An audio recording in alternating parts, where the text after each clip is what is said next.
dish is a cross between a dip and a salad, and it's something that I love to do when spring hits, when asparagus are in season, beautiful zucchini and fresh peas. So we're going to start with the base of this, which is a beautiful creamy feta dip. It is to die for, and there's just a few ingredients in it. So I'm going to make it into a smooth puree, and I'm going to do it in a blender. So for the feta dip, I'm going to start with the liquids, which is extra virgin olive oil and a lemon. Whenever I'm using a blender like this, I always start with the liquids just so the blade can catch all the ingredients and blend it until it's really smooth. Just saves you getting in there with a spoon. So juice of 1 lemon, and I'm just going to reserve actually a small amount of this extremely juicy lemon because that needs to go all over our beautiful vegetables later on too. Our extra virgin olive oil goes in, a good glug of that. And some yogurt. It's going to give this a really nice tang. So Greek style yogurt or a natural yogurt is fine.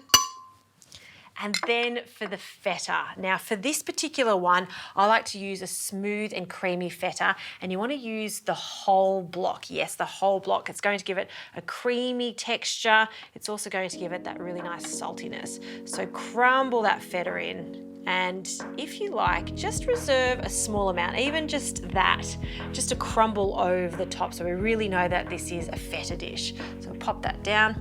A pinch of salt, not too much salt because the feta is seasoned already. The lid goes on and we'll blend it until it's smooth.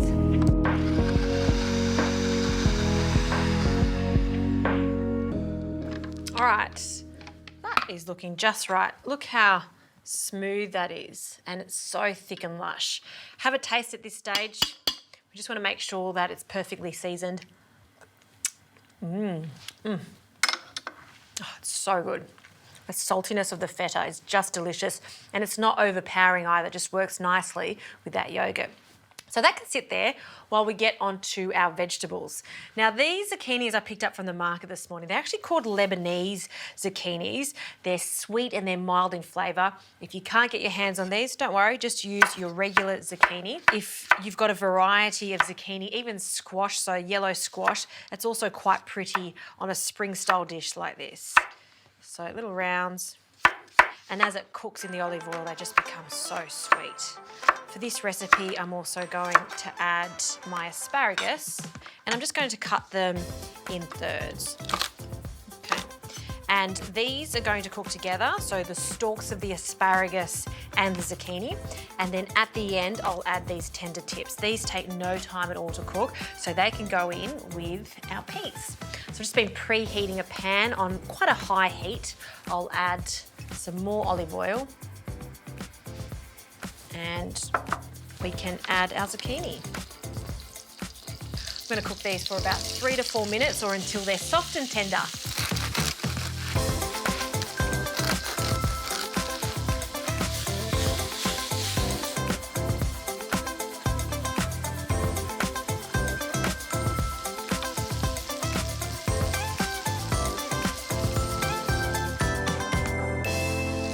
I've just sliced some baguette and oiled it, and I've just been toasting it just to get some lovely little char marks. So the last thing we need to add to the zucchini are the tips of the asparagus. They can go in, and our little peas. And we'll give that one last toss.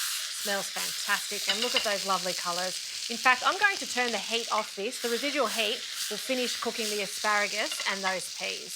Finish turning this spread. Oh, we've got some good colour. We'll get on to plating this. So I'll just grab a big spoon and we'll scoop our feta onto the plate.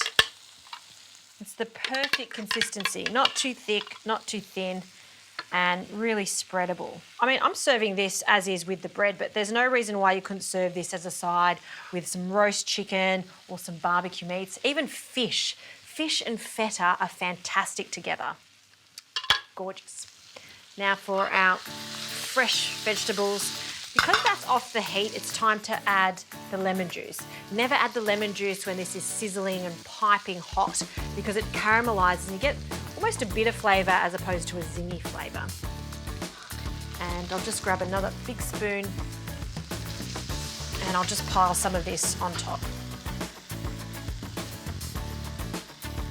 And I'm I'm just really showcasing some spring vegetables here, but you can totally make this seasonal. Some beautiful pumpkin, roasted celeriac would be lovely with this feta base. Last little bit. Beautiful. And we can add that last little bit of feta, just crumble that over the top.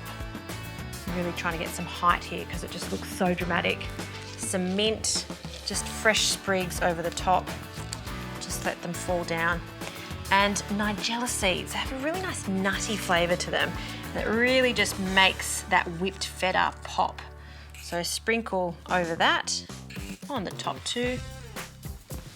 And that is good to go. I'm going to serve it with our bread.